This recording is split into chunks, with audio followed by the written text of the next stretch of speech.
Welcome back, everybody. Happy Friday, November 21st, 2025. Let's talk about how I create social media marketing content for my bookkeeping business. This is how I grew my bookkeeping business over the past 5 years. I doubled every single year.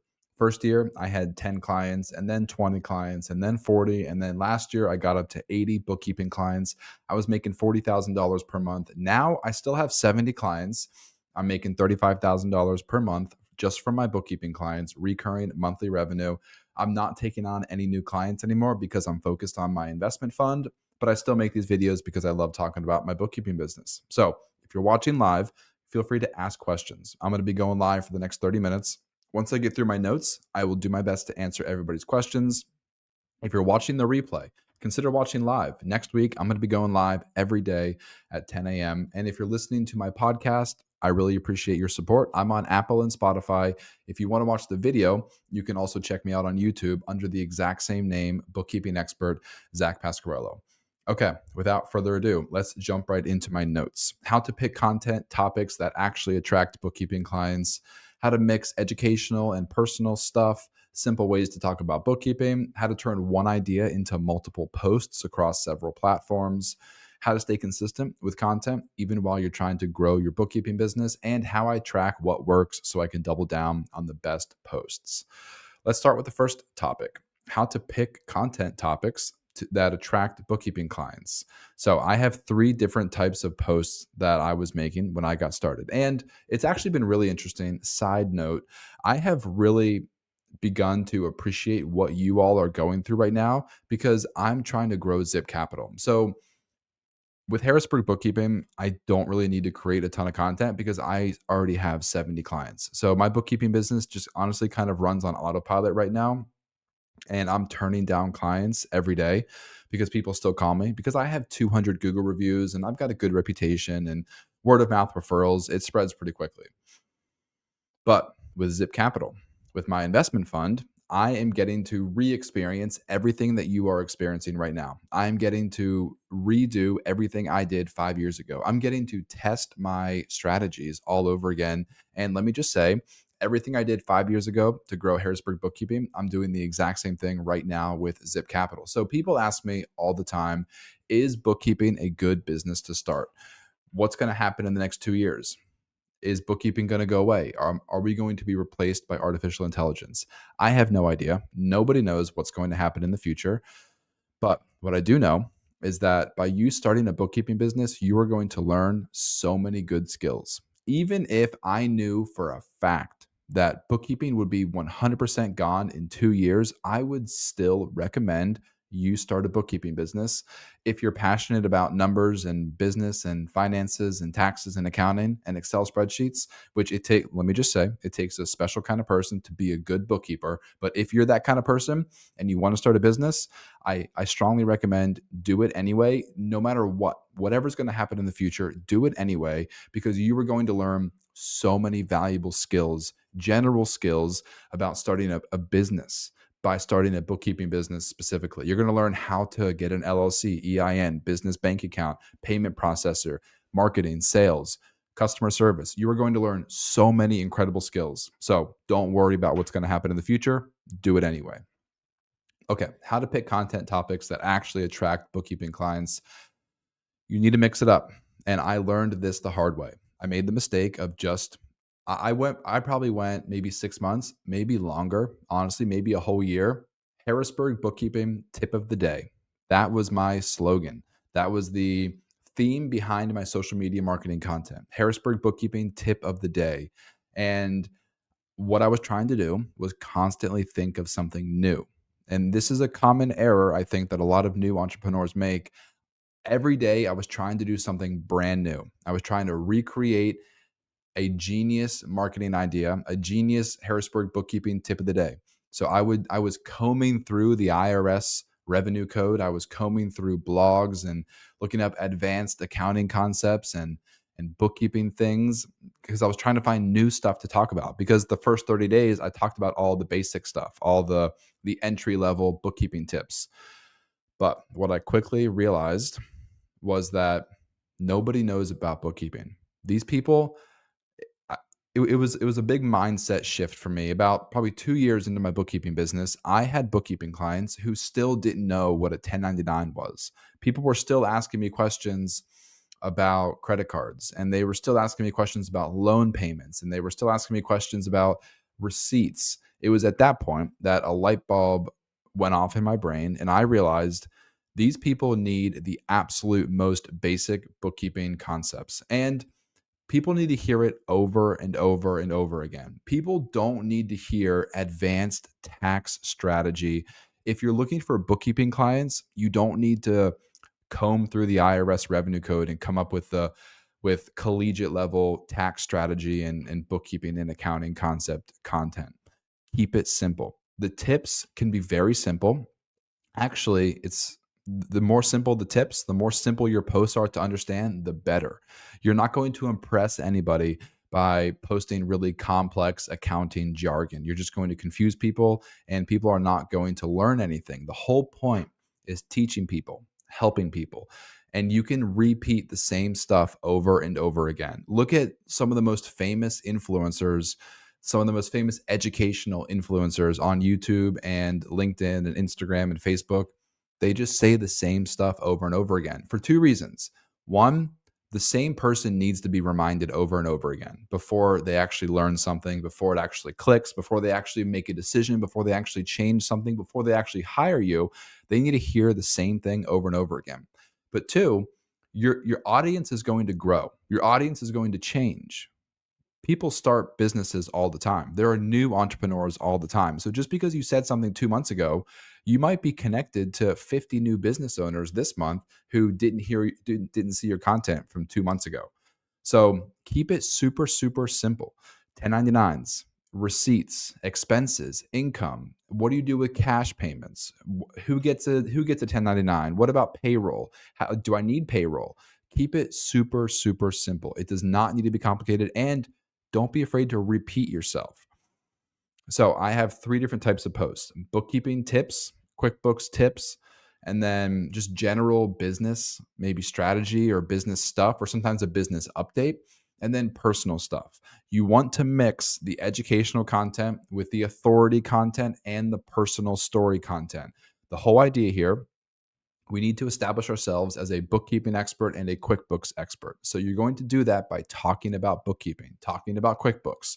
Show people, wow, this Zach kid, he actually knows what he's talking about. He's always talking about bookkeeping. He's always talking about QuickBooks.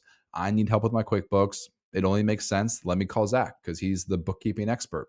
But then you also want to share the personal stuff, the story stuff. You want to share what's going on in your life. Now, everybody feels differently about the level of which they want to share. I'm not necessarily saying everybody has to post pictures of their kids or post videos of their family reunion. You can obviously keep things a little bit separate if you want, but it's really good to share some personal stories, some personal pictures of yourself, because that helps build trust. Because ultimately, we are selling, we're not just selling bookkeeping services, but we are selling trust and stress relief and problem solving. And so we want people to trust us so that they believe that we will solve their problems. And we solve their problems by doing their bookkeeping.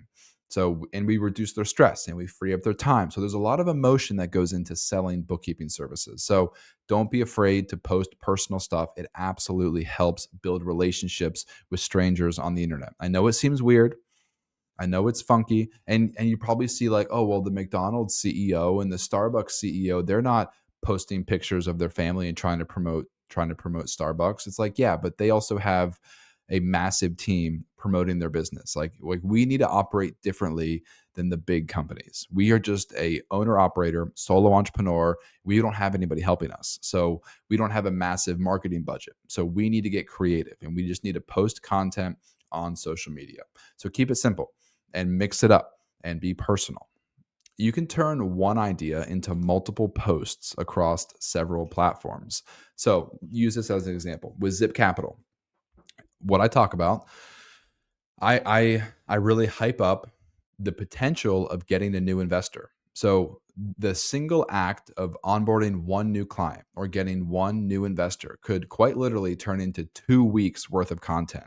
Hey, everybody, I have a meeting. I have a meeting at the end of this week. I have a meeting tomorrow. I have a meeting today with an interested investor in Zip Capital. I have a meeting today with a potential client who might need help with their bookkeeping. And then you have the meeting, and then you say, "Hey, everybody, the meeting went super well. I met with this local business owner who runs this restaurant, and she's never had a bookkeeper before. She doesn't understand QuickBooks. I might be able to help her organize her finances and do her bookkeeping so that she can file her tax returns on time, so that she can free up her time and reduce her stress and run her business more efficiently. Hey, everybody, just sent out the quote. Fingers crossed. Hope she accepts my quote. I'll keep you posted. Good news. Ding, ding, ding, ding, ding. I just got my first client. Harrisburg Bookkeeping just got my very first client, this restaurant owner who I met with last week. I sent her a proposal, $400 per month, sent her the client agreement. She signed the client agreement. I just got my first bookkeeping client. 1 week later, just checking in. Things are going really, really well with my new restaurant who I just onboarded last week. I've already logged into the QuickBooks. I've already diagnosed several problems. I've already fixed a couple things that they were doing in their bookkeeping. I've already helped organize their balance sheet, and we've already started categorizing transactions at the end of the month. Just sent out my first profit and loss to my very first client. This restaurant owner now knows exactly how much money she made in November, exactly how much money she spent in November. I am so thankful to be able to help this restaurant understand their finances so that they can make more informed decisions in their business. Look at that. I just rattled off 5 or 6 different posts that you could post throughout the course of 30 days just by getting one simple client. And that kind of stuff, honestly, that hits. People love seeing those real world examples. And then people start getting FOMO. They start thinking, wow, geez, Zach's helping this restaurant business owner. I wonder how much he could help me. I always see him talking about bookkeeping. I always see him talking about QuickBooks, and he just sent out this person's profit and loss in the first 5 days of December. Man, I would really like to have that. Or with Zip Capital, I do the exact same thing. If you haven't followed me already, definitely check out my Facebook, LinkedIn, Instagram. I do the exact same thing. I talk about new investor meetings. I talk about sending out monthly distributions. I talk about the properties that I fund, the real estate investors who I meet with. I try to hype it up. I try to create this FOMO of everybody who's not invested all of a sudden feels like an outsider because I'm talking to so many people. I'm meeting with so many people. I've got so many borrowers who I work with, so many real estate investors, so many investors in Zip Capital. Yeah. So you want to create FOMO, you want to create hype, you want to create excitement over something so simple as landing a bookkeeping client or even getting a $25,000 investment into Zip Capital. But one single event, getting a client, getting a Zip Capital investor, that can turn into an entire month worth of content. So hype it up. Stay consistent while you're trying to grow your business. You got to create content every single day. It doesn't matter what it is, it just has to be something. And I recommend don't use ChatGPT. There's too much content out there that is just cookie cutter, artificial intelligence, straight from the robots, and it's obvious. I skip through that in my news feed all the time because you can tell right away this person put zero effort. It's not authentic. It's not genuine. It's just cookie cutter straight from artificial intelligence. Don't do that. Spend an extra 10 minutes. I would rather you post a story that is not great but that's original and authentic to you. I would rather you post that than try to post something from ChatGPT that is just clearly a robot trying to tell a story because it's not a good read. There's too much of it. The market is oversaturated with disingenuine, unauthentic artificial intelligence marketing copy. So don't do it. But you still have to post every day. Even if it's not great, you still got to post because you want to create the muscle memory. It's like going to the gym. I don't know if you've ever worked out consistently, but if you take a week off or if you skip one day for whatever reason, the next day it's so hard to get back in the gym. Eating healthy. If you eat healthy all week and then you have a cheat meal on the weekend, for whatever reason, that next day you're just slightly more tempted to continue those bad eating habits. So you got to stay consistent. You got to get in the habit, the routine of posting every single day. Now, how to create content? I literally just use my cell phone. Right now, I'm making this live video. Okay, so I will say the microphone is very expensive. This is like a $200 microphone. because I talk all the time. Like all I do is talk. So I want to make sure my voice sounds really crisp and really clear. The picture quality, not great. This webcam was only $40. So the picture quality is not great, but I want to make sure my voice is really high quality because that is the whole point of the content. I'm not shooting action shots outside. I'm not recording myself baking or organizing my closet or fixing my car. The content is just headshots of me talking, but the microphone, I will say, is very expensive, very nice. But other than that, I literally just use my cell phone to make content. The cell phone, your iPhone, your Samsung, whatever phone you have, has a really good camera, better than any camera you need. So you really don't need to go out and buy a $1,000 camera. You don't need fancy software. I just have my phone. You can edit your videos in TikTok or Instagram. You can add captions to your videos, all totally for free. You want to make it simple enough that you can continue doing it every day. If it takes you 3 hours to record and post and think of a video, it's not sustainable. So you have to come up with a way that you can quickly and efficiently create content. I'll just be honest with you. I I've been doing this for a long time and I am obsessed with marketing and promoting Zip Capital and Harrisburg Bookkeeping back in the day. So I am obsessed with promoting and marketing. So I think about it all the time, which definitely helps me come up with ideas. Literally all the time. When I'm getting dressed in the morning, when I'm working out, when I'm driving, when I'm working, when I'm making coffee, when I'm doing anything, I'm thinking about marketing and promoting my business. So that has helped me a lot because I'm just always thinking of new ideas. If that's you, then you're going to have an easy time creating content. But if that's not you, you have to be intentional. You have to time block during your day from 9:30 to 10. I'm going to spend 30 minutes brainstorming content ideas. I'm going to spend 30 minutes researching. I'm going to spend 30 minutes planning. Whatever that looks like for you, you have to be intentional with your time. If you're not a natural, if you don't think about it all the time. But for me, I'm literally obsessed with it, which is a gift and a curse. I think about it all the time. So I don't really spend too much time intentionally thinking about it. I probably should. I probably should plan my content a little bit better, but I just think about it all the time. So it comes naturally to me. But if it doesn't come naturally to you, you have to go above and beyond and schedule time during your day, during your work day to intentionally plan and strategize what kind of content you want to make that day. You can also track what's working. So you can double down on best practices. So check the data. Go back. Every platform has analytics. You can see which videos got the most views, which posts got the most impressions, which posts got the most engagement. Look at your posts. Now, with that being said, wait 30 to 60 days so you have enough data. Don't panic. Don't make two posts and look at them and say, we got 2 likes. This is terrible. This is not working. Wait, you got to be patient. Wait 60 days. But then check the data and see what's working. Something, relatively speaking, something's going to work better than other things. You're not going to have viral content right away, but you will have some posts that tend to do better than other posts. Do your research, check your data, check your analytics, figure out what's doing better, and then just do more of that. Do more of what's working and less of what's not working. And then finally, see what other people are doing. You don't have to live in a void and all alone. Like I know as an entrepreneur, you can probably feel alone sometimes because you don't have any coworkers, you don't have a boss, you don't have a proper job where you work and SOP and things like that. But you can still look to see what other people are doing. You can follow me. All my social media channels are linked down below. You can follow me on social media for inspiration. You can follow other influencers, other content creators, other accountants, other educators on YouTube and Instagram and LinkedIn. See what other people are doing. Now, I'm not recommending that you copy and paste exactly what other people are doing. Of course, that's never a good idea. You want to be authentic, you want to be genuine, you want to be honest, but you can see what they're doing and you can tailor your content to be like theirs. So, those are my tips, those are my notes. Hopefully, that was helpful. Now, if you're watching live, feel free to ask as many questions as you possibly can, and I'll be on for 10 more minutes. So I'm going to answer everybody's questions. Before I do that, real quick, I will mention this video is sponsored by Zip Capital. If you are an accredited investor and you have $25,000 or more and you want to invest in Zip Capital, there is a link down below.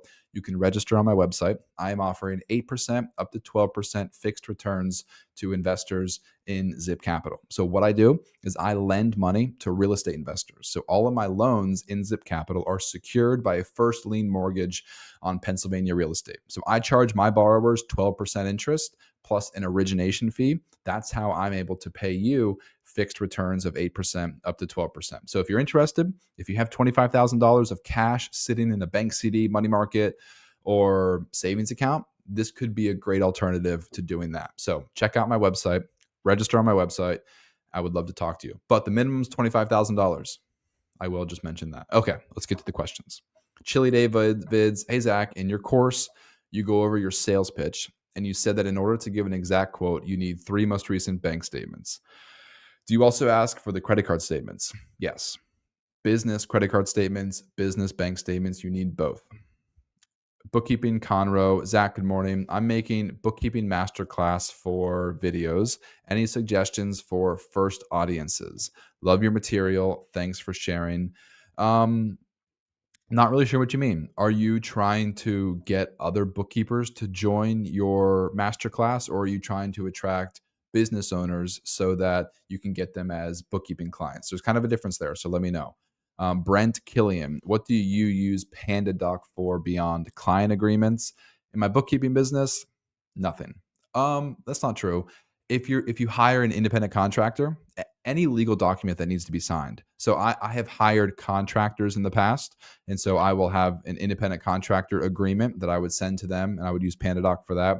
ACH origination, ACH authorization. So if you need to collect bank information or credit card information to process payments, PandaDoc is great for collecting that information and signatures. 1099s, you could maybe have a W-9. You could have a W-9 on PandaDoc and then send it out to people and they can electronically sign their W-9. I also use it in Zip Capital. I use it for ACH authorization and for accredited investor self-verification forms. So any legal document, any document that needs to be signed, you could use PandaDoc for. But for the bookkeeping business, not really much beyond client agreements. Good morning and happy Friday, Zach. 2 weeks ago, I asked you, what was your favorite meal? This week's question is, what's your favorite dessert? Tiramisu. Hands down, absolutely love tiramisu. Don't get it nearly enough, but I love tiramisu. And also, I love dirt. So my grandma used to make dirt all the time. My mom makes dirt. My aunts make dirt. It's just chocolate pudding, Cool Whip, and crushed up Oreos. I don't like it with gummy worms, but I love dirt. It's one of my favorites. But tiramisu is probably hands down my favorite. I love tiramisu. I like pumpkin pie. I like apple pie with vanilla ice cream and caramel sauce. Yeah. I like donuts too. It's not really a dessert, but I love donuts. My grocery store has cronuts. Is this a new thing? I don't know. Cronuts, they are amazing. They're croissants, but they're glazed like donuts, and they are. If you have donuts, you have donuts. But if you have cronuts at your grocery store or at your donut shop, you gotta try one. It's one of the best donuts I've ever had. Crystal Lovington, what were your initial steps that you made the first 6 months to a year to get your business started? Honestly, I sound like a broken record, but it's the same thing, just social media marketing. I just create content every day and then I find prospective clients in Facebook groups and then I send friend requests. I started small with maybe 10, 15 friend requests per day and then worked my way up to as many as I possibly could without my account getting dinged for spam. And then I engage with your audience, engage with your community on Facebook. And that just means comment on people's posts and think about it like a networking event. Think about it like a networking event. If you sponsor a networking event, you pay for your banner to be put up or you pay for your logo to be put on the brochure. That's very similar to paying for Facebook ads. So you can pay for a Facebook ad to be shown to your followers or whatever. But then if you sponsor a networking event, that's great. People are going to see your stuff. But if you stop there, it's not enough. You have to go to the event and you have to shake hands, meet people, have conversations, get contact information, follow up with them, build real relationships so that you can do the exact same thing on Facebook. So yes, you can pay for a sponsorship, you can pay for ads, but you actually have to connect with people, message people, talk to people, engage with people. It's all about relationships and trust. Good morning, Zach. I have learned a lot from you. I have two CPAs already partnering with me and sending me a client. Your videos have been very helpful. Kimberly Kendrick, round of applause. Congratulations. You are doing the right thing. So I appreciate you sharing and I'm proud of you. Keep up the good work. Jessica Lynn, happy Friday. How do you handle difficult clients? Do you lay down the law with them? It's all about establishing boundaries. No one's going to establish boundaries for you. It's up to you. So you have to clearly communicate effectively and you just have to be firm and you have to be willing to lose a client. You have to, and really, there's no way to learn this except through experience. So I did not have all these boundaries when I got started because I did not suffer the pain of having a difficult client. So there are a few things like sales tax and payroll, for example. In the beginning, a client asked me to do it. I did it. I said, yeah, sure, I can do that for you. I'm a bookkeeper. I'm an accountant. I can do payroll for you. I can do sales tax for you.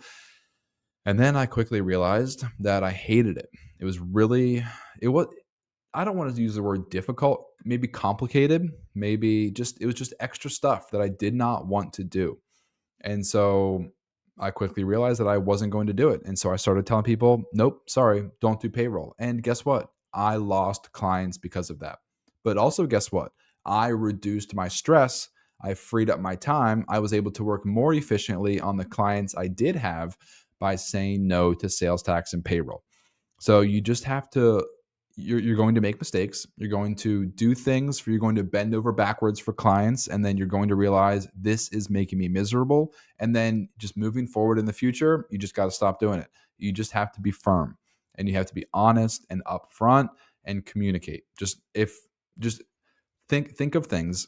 Say to yourself, okay, here's this thing. Maybe it's project tracking or maybe it's receipt matching. Like I actually just told a client recently, I effective October 31st, I am done matching your receipts to QuickBooks. I'd be more than happy to train somebody on your team how to do it, but I am done matching receipts to QuickBooks. And in my mind, I knew that they might fire me because of this, and I was okay with that. I hate matching receipts to QuickBooks transactions. So I told him, hey, listen, sorry, but I'll still do your bookkeeping, but I'm done doing this. And I offered to train somebody on how to do it, and they took me up on it. But I was willing to lose the client over that because I hated it so much. So come up with a list of things that you don't like doing and just say to yourself, I'm done doing these. No matter what. No matter what, I am done doing these extra things because they make me miserable and they stress me out and they give me anxiety. And that's the whole point of being an entrepreneur, is having the freedom and flexibility to do whatever we want and not do what we don't want. So take advantage of that. Amanda Rose, whenever you get a new client, do you go through the chart of accounts and get rid of all the default accounts that really don't apply to the client, reorganize, etc.? If it's really bad, I will do this. Yes, absolutely. And it pays dividends in the future. It might be a lot of work right now, but I promise you it pays dividends in the future. Clean up their chart of accounts, make it look nice, get rid of sub accounts that are irrelevant or not used, because every time you search, whenever you're categorizing transactions, if you have to search through 5 or 6 chart of accounts that are irrelevant and unnecessary, then it's going to slow you down every day. So spend the hour in the beginning, clean up the chart of accounts. It will definitely benefit you in the future. So yes, absolutely. I am funny about saying, Kimberly, I have to sneeze. Hold on. Oh, excuse me. Kimberly, I am funny about saying I just got my first client. Not sure what that means, Kimberly, but you have to have no shame. You have to have courage and confidence, because to be an accountant, to be a bookkeeper, honestly, not that hard. There are tons of successful staff accountants, employees, really not that hard. But to be a bookkeeping entrepreneur, to be a bookkeeping business owner, that's a whole different story, because you have to be willing to do sales and marketing. That's the hardest part. So you have to know bookkeeping and know accounting, and then also be able to be a business owner, sales and marketing. So you have to have the courage and confidence to put yourself out there and do the marketing if you want to grow your bookkeeping business. If you want to get 10 clients and just relax and make $3,000 or $4,000 per month and just work part-time, you don't have to do marketing. But if you want to grow 20, 40, 60, 80 bookkeeping clients, you will absolutely need to do marketing. Steele, have you seen firsthand how much money business owners can save outsourcing their bookkeeping rather than going to a CPA? It's not about that. It's not about saving money. I don't offer cheap services, Steele. So actually, sometimes it's cheaper for them to go to their CPA and have them do their bookkeeping. I tell the story all the time. I just lost a client last year because they went to their CPA, but then guess what happened this summer? They came crawling back because their CPA was not actually doing their bookkeeping. So I do not I do if you tell me I can get bookkeeping done cheaper, I say great. Go get it cheaper if that's what you want. I don't offer cheap services. I offer high quality, white glove, very good, high quality customer service. I am in your books every single week. I literally log into your QuickBooks every week. I categorize all your transactions timely in real time. If you call me, I'll answer the phone. But right before this at 9:50 a.m., I had one of my clients call me. I don't file her sales tax, but she needed help figuring out how to get the information from QuickBooks. She called me at 9:50. Guess what? I answered her phone call and we fixed it right then and there on the spot. If she were working with a big accounting firm, I am 99% sure that she would not have been able to get a hold of her bookkeeper as quickly as she got a hold of me. Maybe she could, maybe it would take 5 or 10 minutes, press nine, press one, talk to the receptionist. Let me connect you. He's not in his office. Let me send you to his voicemail, leave him a voicemail and get a call back next week. That's what you get when you go through a CPA or an accounting firm. But when you hire us as bookkeepers, call me, I'll answer the phone. So that's what you get. You're not getting a cheap service, you're getting high quality customer service. How do you deal with the client's bank and credit card accounts that have been disconnected from QuickBooks? Do you have read only access to connect yourself? Yes, that is preferred. That's why I prefer to have view only access of my client's bank account so that I can reconnect those bank statements and those bank accounts to the QuickBooks bank feed. That's what I prefer. I don't always have it. So sometimes if it does happen, I have to send an email to the client. I'll say, hey, whatever client, and the subject might be reconnect bank account in QuickBooks. And then it'll just be super simple, super short. Hey, can you please go to QuickBooks, go to your bank feed? Can you please reconnect your American Express credit card to the QuickBooks bank feed? If you have any questions, give me a call. I'd be happy to help. That's it. That is it for today. It's been 30 minutes. Yeah, I appreciate everybody's questions. And that is it for the day. So have a great weekend. Next week is Thanksgiving. So we will have an abbreviated schedule. Enjoy this weekend. Enjoy next week as bookkeepers. Next week, everybody takes off. So if you have clients, they're going to have very few transactions and they're not going to be working. So enjoy next week with your family and your friends. Relax a little bit, take a couple days off, and have a good time. I will see you all on Tuesday, 10 a.m. I go live every day at 10 a.m. So I will see you all on Tuesday. And if you want to check out Zip Capital, if you want to earn 8% up to 12% fixed returns, it's huge. You can register in my website. It's linked down below. Zip Capital, that is my investment fund. That is what I'm 100% focused on. So I hope you have a blessed day, a blessed weekend, and I will see you all next week. Thank you all so much.